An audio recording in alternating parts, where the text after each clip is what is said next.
Hello! Today we have an amazing video. It's about feminists versus anti-feminists on the Jubilee channel. It was really heated. Let's dive into it.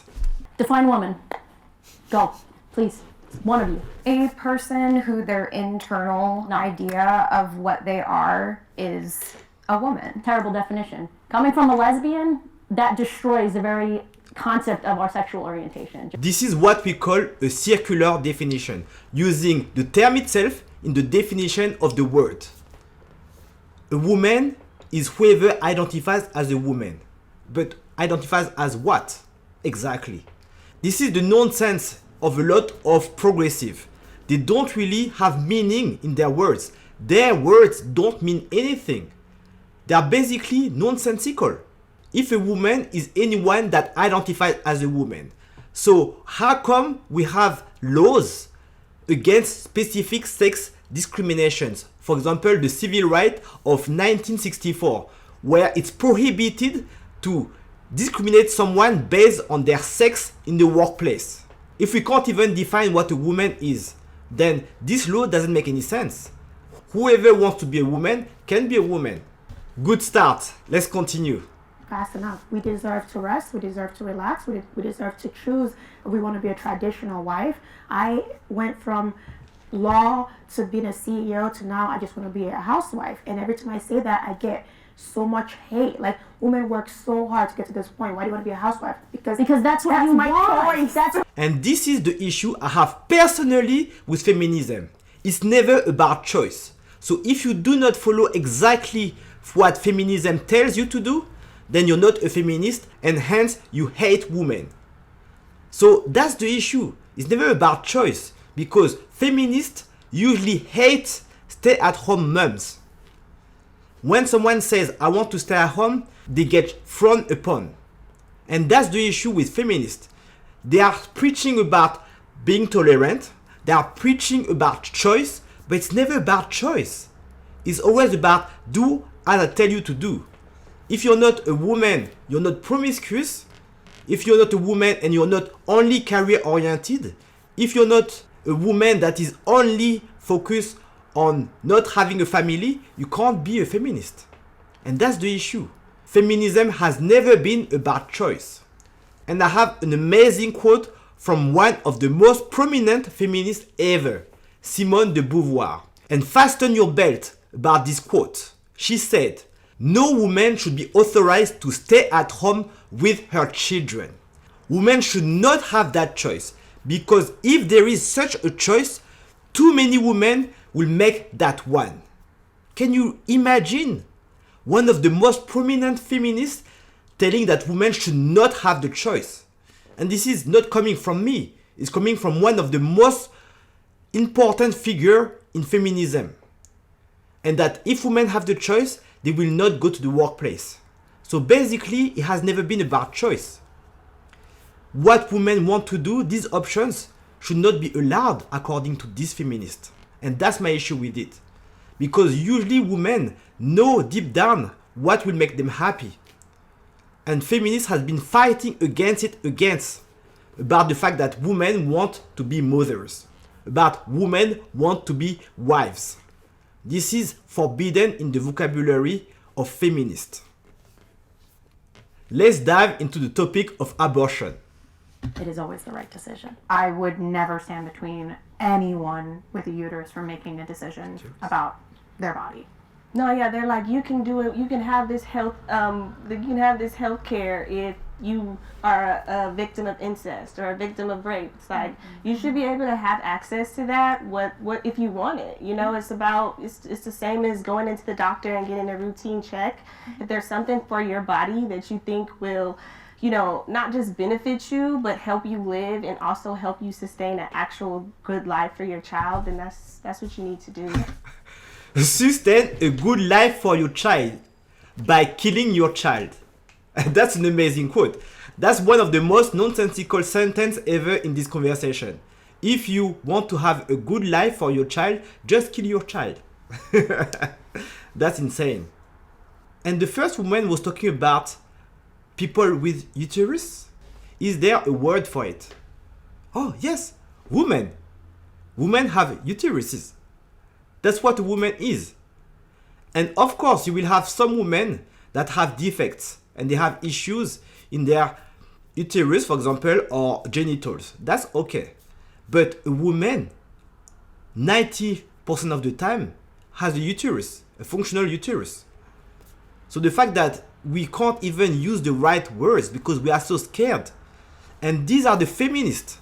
They can't even use the word woman to describe someone with a uterus. And these are the people that are supposed to fight for women.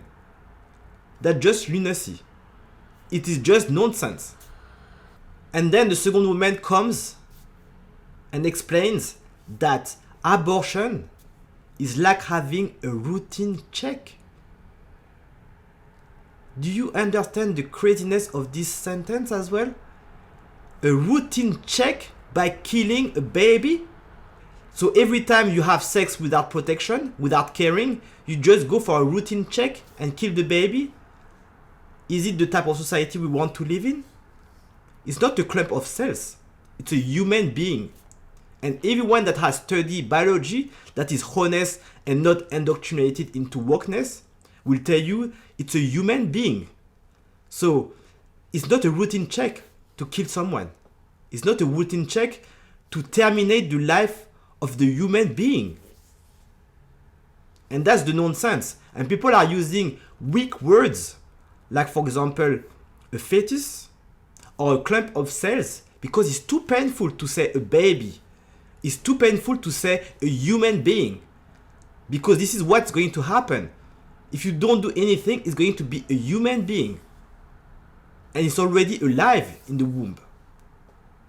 Let's continue about the abortion question and having a baby. I had such a dramatic, fearful reaction to becoming a mother because of what our society has been telling me throughout my adolescence and my early 20s, is that once you become a mother, it's all over and it ends. And that is a very, very deeply rooted problem in our society that I do think we need to address. That sentiment is the patriarchy in action, though. That's very true. People do not understand how dreadful it is to become a mother, to be pregnant. You have to think about the impact it has on your body, the toll it has on your body as a woman. On top of that, there's the fear of the delivery that gives you nightmares.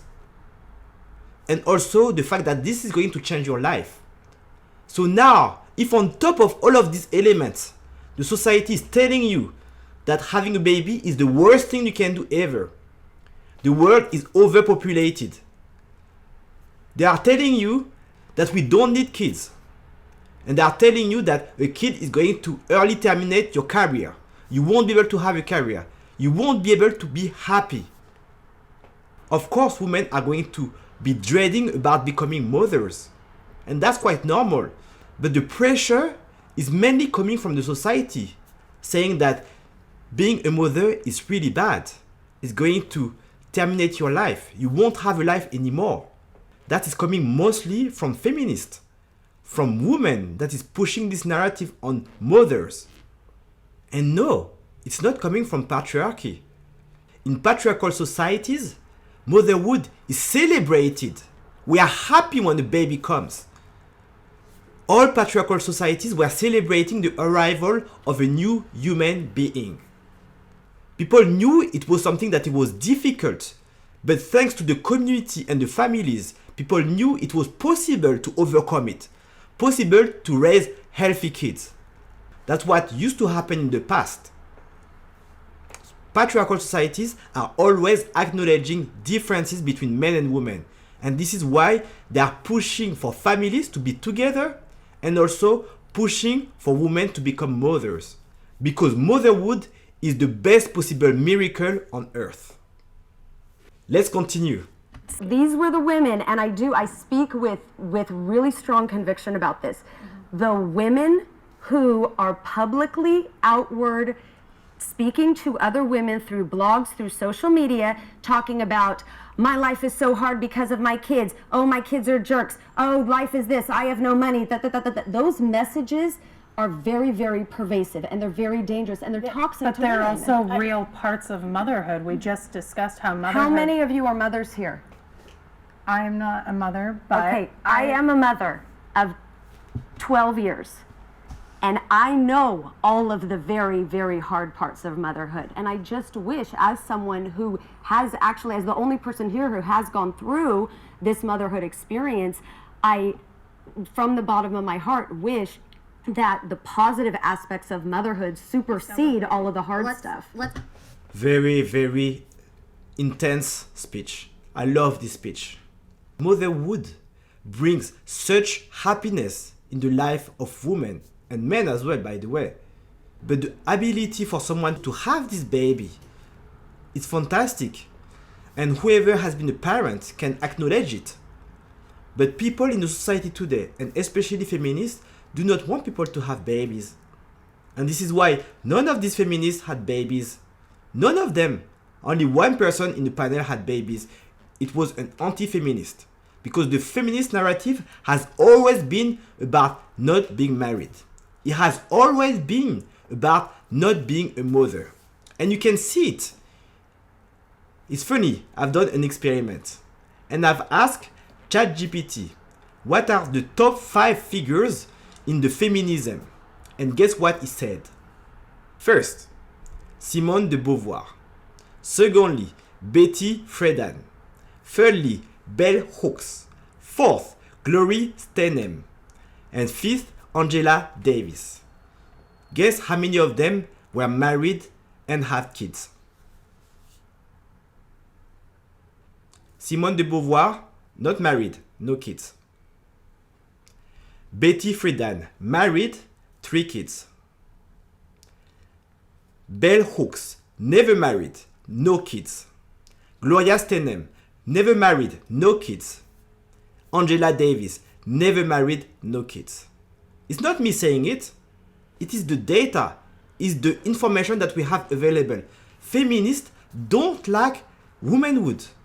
They don't like to be mothers. They don't like to be wives. They have such an anger against men. And I'm going to tell you this. People think that feminists hate men. I don't think that's the case. I think feminists are jealous of men. They are jealous of manhood. However, I do believe that they hate womanhood. What makes a woman a woman? The ability to procreate. The ability to be different than men, to be weaker physically and stronger in other aspects as well. The ability for women to become wives. These aspects are despised by feminists. This is why feminism has never been about making women happier. Maybe the first wave about equal right to vote. But the third wave, fourth wave, or even fifth wave feminism has never been about equal opportunities or happiness for women. It has always been about pushing women to become much more like men. Pushing them to remove everything about womanhood and become men. If you like this video, feel free to subscribe and smash this like button. Let's continue. The patriarchy is a system that oppresses not just women, but everyone. What is the patriarchy? I don't even know what that men oppress us and like. That everything that goes wrong, that men are to blame. And I don't think that's a healthy way of being. It's exactly the case. It's everything that goes wrong. Men have to be blamed for it. Because people talk about patriarchy. Patriarchy is the same society that brought us where we are today. The innovation, the fact that we are limiting the discriminations, that we are living in the fairest ever society where everyone has an opportunity. This has been brought by patriarchy. And yet, everyone despises patriarchy at the moment. It's all a negative things. But the reality of the matter is that without patriarchy, which is the best possible way to organize a society, there won't be a world today. There won't be the Western world. It will be different. And that's the reality. Because patriarchy acknowledges the difference between men and women, where feminism does the very opposite, to try to push women to become like men. And the reality of the matter is that if tomorrow the US or Western countries ever became matriarchal, guess what is going to happen? They are going to be conquered by other countries, patriarchal societies. And this is what people don't understand, is that while people are becoming weak, especially in the West, when men are being asked to become much more feminine, women are being asked to become much more masculine, the other countries, they don't care about this bullshit. What happens is that these other countries are becoming stronger and are seeing the weakness of Western countries. And when everything is based on emotion, there's no more logic. A woman can become a man can become a woman. We can't even agree on very simple concepts. We can't even define words like woman and men. Then this is dangerous for the society. And people have to realize this. It's not a conversation between progressive and conservative. It's a question about the survival of Western civilizations. My mom is like, she's like this thing that's bigger than life. She's so big, like untouchable, like, you know, like powerful, and no one could tell her, and just to see her weak. And her only regret now is that she never got to rest and she never met a man to take care of her. Even though my dad is incredible in his own way, but she never experienced what it feels like to be a woman. And I refuse to. I would rather die alone than experience a marriage like that. So her mother was a hardcore feminist.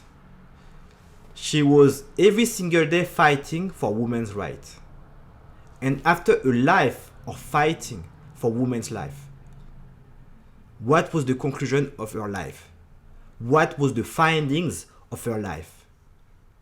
Her biggest regret is that she never had time to rest. She never let a man take care of her. And this is the reality, is that when a woman is in their last days of her life, she's going to tell the truth to her daughter. And this is what happened. She told the truth without any filter, because she wanted her daughter to be happy. She was honest with an open heart with her daughter, and saying that at the end of the day, I've done it. I've done the feminist life. I've been the boss of my house. I went out to hustle every single day. I had a weak man in the house. But my biggest regret is that I never had a strong man, a man that could take care of me every single day. Because this is when I'm the happiest, is that when a man takes care of me. And this is the issue, is that feminists a lot of the time will lie to the younger generation. They will not tell them the truth. A lot of women that have done it, a lot of women that have done this feminist type of lives, no husband, no kids, corporation, careers, they get to 45, 50. And instead of telling the younger generation, I've done it, and that's not what makes me happy. I'm miserable. I'm on antidepressant every single day. Because that's the reality. The biggest consumers of antidepressants in the US today are women in their 40s, 50s, and 60s. So, women that are older should be honest with the younger generation. And that will be amazing if more women like her mother would come out of the woodwork and speak the truth to the younger generation. So let's see if feminists are respectful. The entire time everyone was talking, all I was thinking was, wow, I'm so sick of all these labels and all these different intersections. And these days there's more intersections than genders. And I'm just like, all these identity politics groups, we're just pitting each other against each other. Race keeps getting brought up. I know it's brought up in the prompt for this one, but in every single other one. And I don't even think about this. I don't even think that I'm not being represented even in ads. I don't care. It just does. I don't. Sure. I am me. I'm sure. Yeah, I'm sure you don't care. You don't have to care. Thank you for letting me know that. You always, feminists always know best for me. This is the thing with feminists and these social justice warriors. They are always asking people to respect their life's experience. But they are the same one that will always attack someone else that think differently. This woman, she doesn't believe that she's a victim. She hasn't seen it in her life. That's her life experience. She hasn't experienced it. She's just communicating her life experience. But these feminists cannot stop from attacking her. Apparently, these people are supposed to be supporting women, supporting various opinions, various choices. But that's not the case. As soon as someone deviates from the feminist narrative, as soon as someone deviates from the victimhood narrative, then they get attacked by these feminists. And you can see like the hatred in the words that they use and in their demeanor. They're attacking her because of the way she thinks. Let's carry on. Feminists just demonize men, they hate men, all men are trash. They say they hate men while simultaneously trying to become men. They hate them for having power and the patriarchy, so they're trying to overtake it. But a lot of women will talk about rape culture. But guess what? Guess who's going to protect you from bad people? A man. Women are nurturers. We need men. That's very true. Feminists always criticize men. However, they always try to become men. They will let their hair grow. They will cut their hair. They will wear men's outfits. They will never behave as women because they hate womanhood. And this is what happens, is that they will always try to become men. The same type of men that they classify as toxic. These powerful men at the top of the company. That's what feminists want to become. They want to become boss babes. They will criticize these men that are sleeping around, that are being promiscuous. What does feminism teaches women? To become promiscuous. Every single aspect of toxic masculinity is being used as an objective by the feminist. So it's not about hatred of men, it's being jealous of men. They are jealous of men. They want to become men. And you can see in the way they behave. Let's continue about the feminists. And then why do the girls need to be raised up so much? Why? The only men that feminists like are men dressing as women and dominating their sports and just really reversing what the other waves of feminism fought to do. Have fun with men beating you in your sports, women, because guess what? You're not going to beat them. Have fun. Exactly. The only type of men that feminists like is the feminine men. The men that will dress like a woman, basically. They will wear makeup, the drag queen, the intersex people, the non-binary, but they will show hatred toward men that are just masculine. Men that achieve, men that are competent men, men that are good fathers. All this type of good men, positive men, will be hated by feminists. And the men that are pushing are the men that are weak, men that are feminine, the men that believe that they are victims, and men that are always entitled to things as well. These are not the good men. They are not the good men that are being pushed by feminists.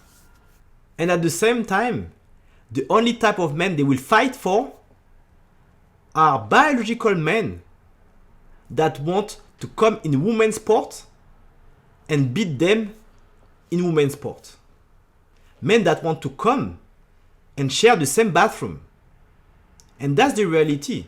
There are some cases, for example here, where men have pretended that they are trans, because today trans women don't even require to go through surgery.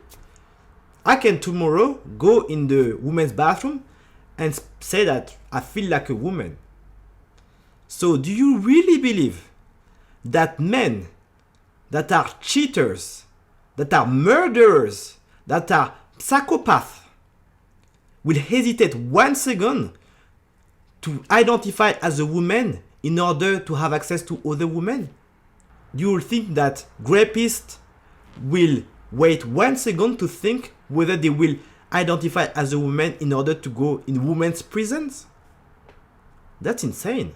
And you have lots of stories where you have this type of men that pretend to be women in order to attack women in their safe spaces. Let's continue. I love a man that knows his place. Build the house. Yeah. Repair that. because I'm a goddess. Like, if you need to hold your weight in the relationship. Like, I appreciate men. I love men. Like, you know, just like you said, you know, you have a husband, you want to cook for your husband, you make sure that he's good. Men have roles in society as well. Feminist is anything you want it to be as a woman. I am promiscuous because I'm a feminist, but This woman is a bit strange. Let's see if she makes sense. don't really care about men. Like, men are not a part of my day. When I wake up in the morning, I think about how to be the baddest bitch, how to step into myself. So if that's looking like you from head to toe or showing a little cleavage, like, it's gonna be what it is. And men are gonna like, the men I attract, they like me because I am like no one else they've met. Like, they've never really experienced this new person. It's like, you don't know what their approval is. Like, especially when it comes to things like race and preference, and like, nothing that I do is gonna really be approved by men ever. Oh my god, she's really buying the lies. Men are always going to tell you whatever you want to hear in order to sleep with you. And this is the fact, because you're promiscuous, so men are very good at seeing a woman and observing and assessing that she's an easy prey. Easy to have sex with. That's what men do. They are very good at observing this. So if they have to tell you that you're the baddest bitch and you're the best thing that ever happened to them, this is what they're going to tell you. Because a woman like you is a side chick. You're not wife material. Promiscuous women are not wife material. And the fact that you went on national TV and stating that you're a promiscuous woman, no high value man will ever consider marrying her. First of all, she's not that attractive. The fact that she believes that she's a bad bitch is very shocking, because that shows a lot of lack of self-awareness. At the same time, she's the type of woman that will try to extract resources from men. I can tell you straight away. She's probably some type of gold digger type. She can say, okay, if a man can do this for me, if a man can do that for me. So she probably have one man for resources, one man to fixing her electrical problems or to assemble her furniture, and then another man just for sex. That's the type of woman that you should stay away from if you're a man. Do not approach this type of woman, especially the feminist type. If you want to understand more about it, here's the video about the 5 types of women you should never consider for a long-term relationship. And personally, the issue I have with promiscuity is not that people should not be allowed to do whatever they want. The issue I have with promiscuity is that people do not talk about the consequences. They do not talk about the impact it has on women's mental health. They do not talk about the impact it has on women's ability to pair bond in a long-term relationship.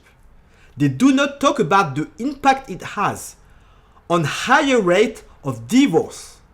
And that's the issue I have with it. Because people do not talk about the consequences. For me, it's fine. Do whatever you want. That's okay. People want to encourage you to be unhealthy, so be it. But you should be aware of the consequences. And no one talks about the consequences of being promiscuous. Like, the person who taught me to be the feminist that I am was my father.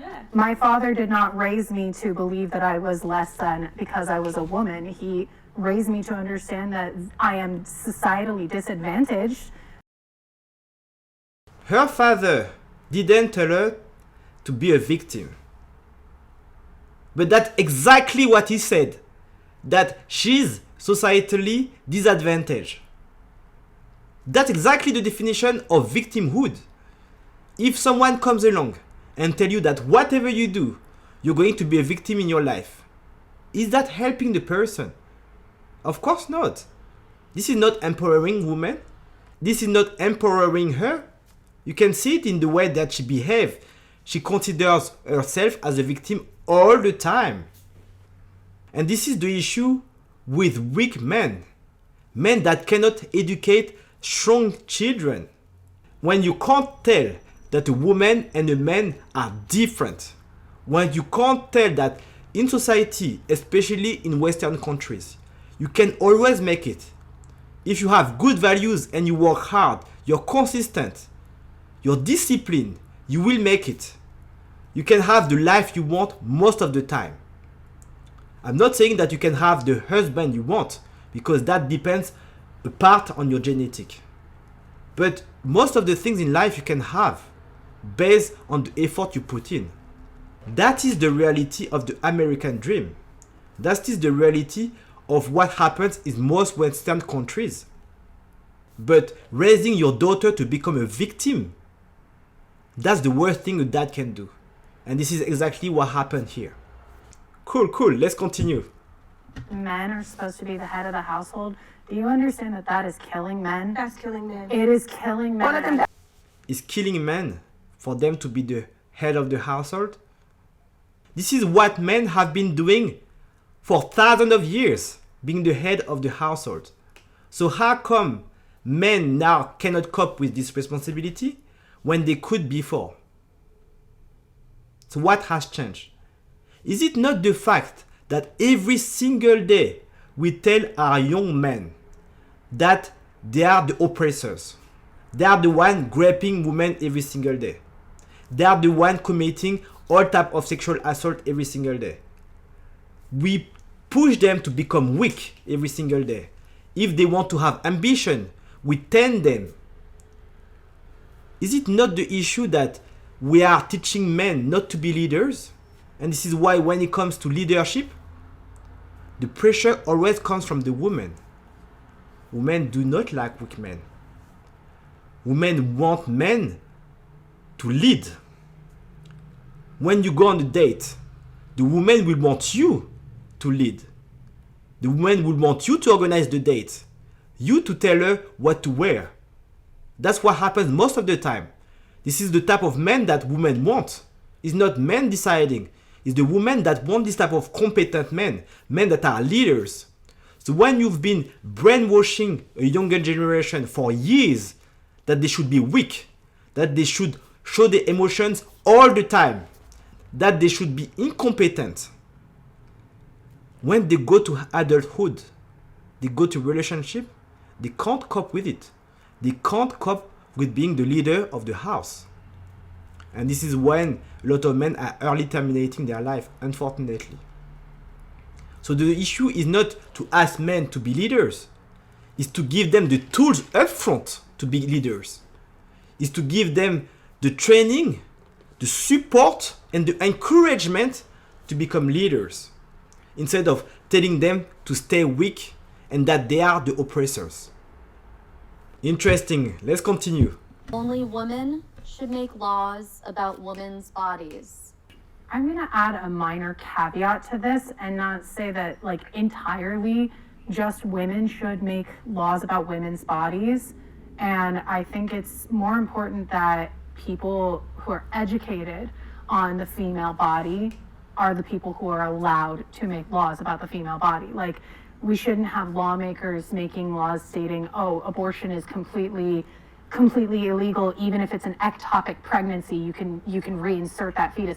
No, you're killing people if you make that kind of stupid law. It doesn't mean that any of our male lawmakers can't be involved. And frankly, Exactly. I think they need to be a little bit more involved. Some of them are Thank you. slacking. Yes. They are letting you down. Yes, And you know, absolutely. I think there are a lot of men who hold a lot of power, who are on our side, who are not doing enough. This is the definition of feminist. The question is that whether only women should be able to make law about women's body. They all step forward to argue against the point. So they are not for the point, they are against it, stating that men should be involved. Competent people should be involved in deciding laws. This is the nonsensical that these people have. They step forward when they disagree with the statement. They don't even know why they step forward. And then they come to defend the opposition. It doesn't make any sense. Do these people have brains that they can understand the question and only step forward if they agree with the statement? They all step forward when they disagreed. That's crazy. It's just basic logic. It doesn't have anything to do with whether you're progressive or conservative. It's just basic logic. The second part is that they are talking about women's body. And this is a very tricky way of phrasing it. Because the way it's phrased is that it ignores purposely that it's not only the woman's body when it comes to abortion. It is the woman and the baby's body. This is the way these sentences are phrased in order to ignore purposefully the presence of the baby. If it is only about the woman's body, people don't have any say in the woman's body. But it's not only the woman's body, it is the baby's body as well. This is where the sentence is disingenuous. Secondly, is it not 2 or 3 years ago when they were talking about the COVID vaccines? The mandatory COVID vaccine. Is it not where people had autonomy about their body? About choosing what is best for their body? And no one came out of the woodwork to defend free choice, pro-choice. No one. None of these feminists. Same thing. The draft and the people that are being sent to wars. All of them are men. Is there a choice whether men should be allowed to use their body as they want? Because when there's a war, there's no choice. You can see it in the war in Ukraine. Men don't have a choice. They don't have an autonomy on their body. And yet, none of these feminists are talking about it. None of the feminists are talking about my body, my choice when it comes to sending men to wars. And this is the thing for me, is that they are not consistent with their statement. If you do believe something, you have to be consistent across the board and apply it in every single situation. And yet, none of them were talking when it was the COVID mandate. None of them are talking when it comes to sending men to war. That's juicy. Let's continue. Actually identify as a woman, it's really important that those of us who do have privileges like speak up for trans women in the community, especially because they're the most at risk for hate crimes. They are not the most at risk for hate crime. Men are the ones that are at risk for murders. Men are the ones that are at risk for physical attack. That's the reality. If you look at the statistic, who is being attacked the most? It's not the trans people. It's the men. Men are being killed the most, especially in the US. Men are being attacked physically the most, especially in the US. So all of this notion about that they are the most at risk of attacks, that's not true. Secondly, if you can't define what a woman is, and yet you're fighting for trans women because you're so eager to include them into your group, you have to understand that as soon as you accept trans women as women, which is what has been pushed in the progressive agenda in the past few years, then you give up the right to fight against trans women in women's sport. You give up the right to fight against trans women in women's bathroom. And that's the reality, because women are at risk in their bathroom because of trans women, because of biological men being in their bathroom, because of biological men being in their prisons, because of biological men physically competing against them in sport. And people are going to pose this argument. You know, sport have been open to trans since 2004. Have you seen the number of the new generation that identifies as trans? We have a jump of more than 10,000% of young people identifying as trans. So the number of people will increase the probability of trans people competing in sport. And you will see it. Men are going to destroy women because they are stronger physically. They are much better physically than women. This is why we have two different categories. We've had two different categories for years and years and years. So if you can't acknowledge that men and women are different, and you are pushing for this agenda to include trans women everywhere, you're not fighting for women.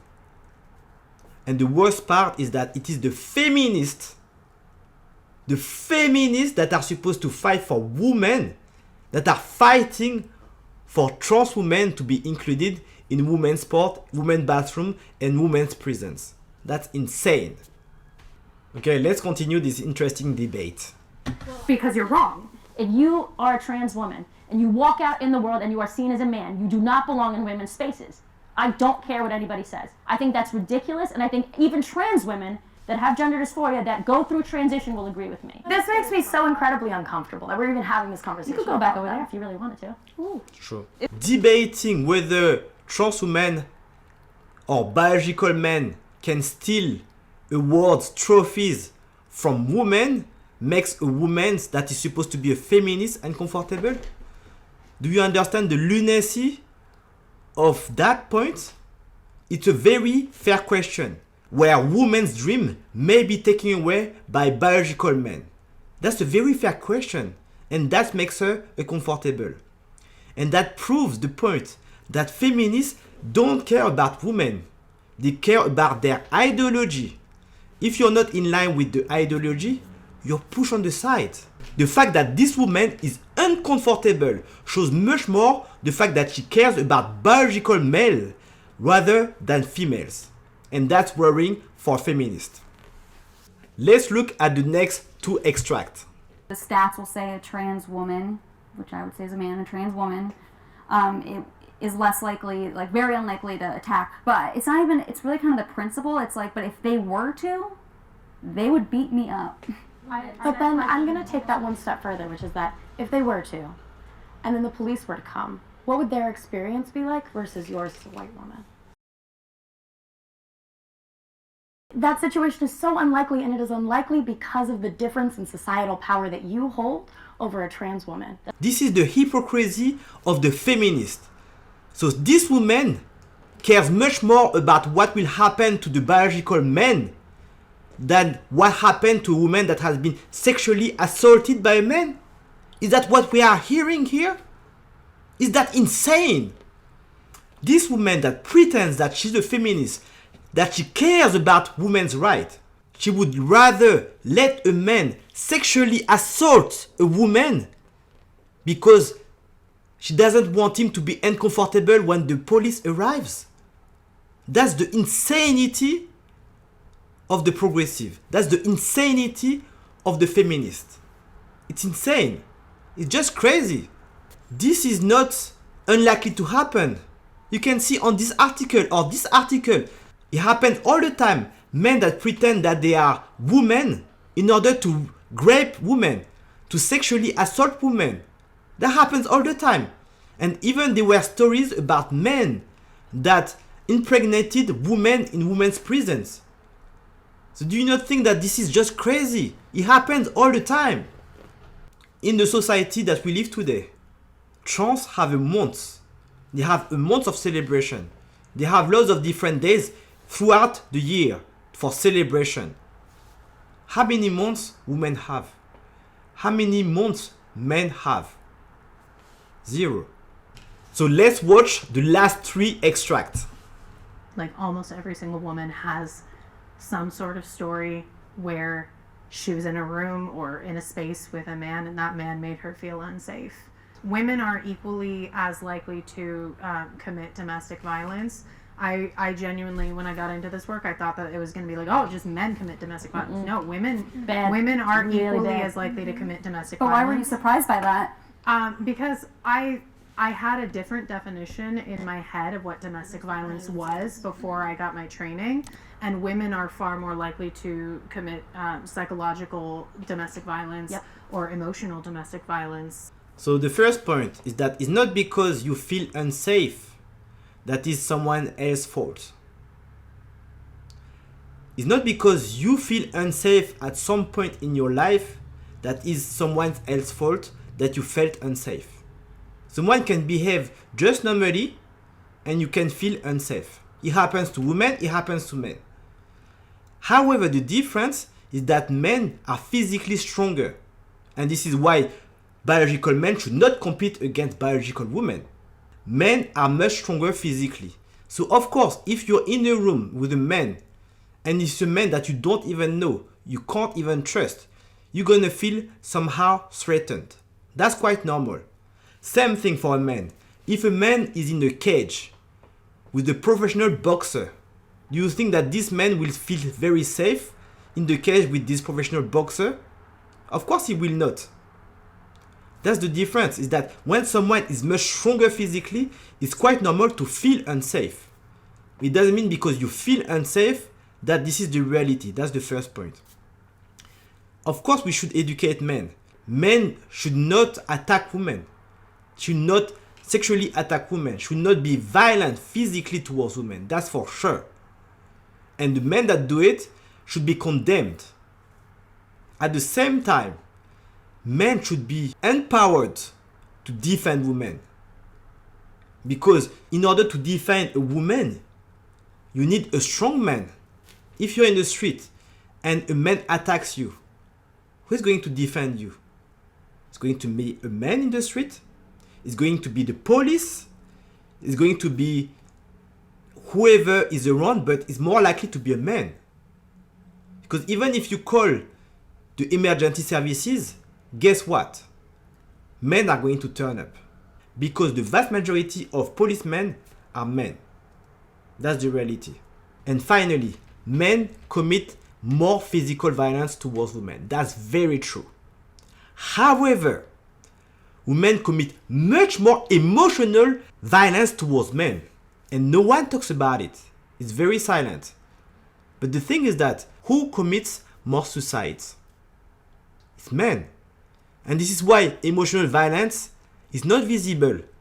But at the end of the day, the death of men accumulate throughout the year. And no one talks about it. Because a lot of men that will commit suicide will be the result of a woman's emotional violence. So you need to ask yourself, do you really want to fight against violence? Or do you only want to fight against a specific form of violence that you like? Because as discussed in the conversation, men and women are as violent. They are as violent. And that's the reality. When you look into the figures, you look into the stats, women are as violent as men. The question at the end of the day is about how can you make the world a better place, a safer place for both men and women. If you like this video about feminists, I recommend you to watch my reaction video on the Vice panel Feminists. It's amazing and it's much more heated than this conversation.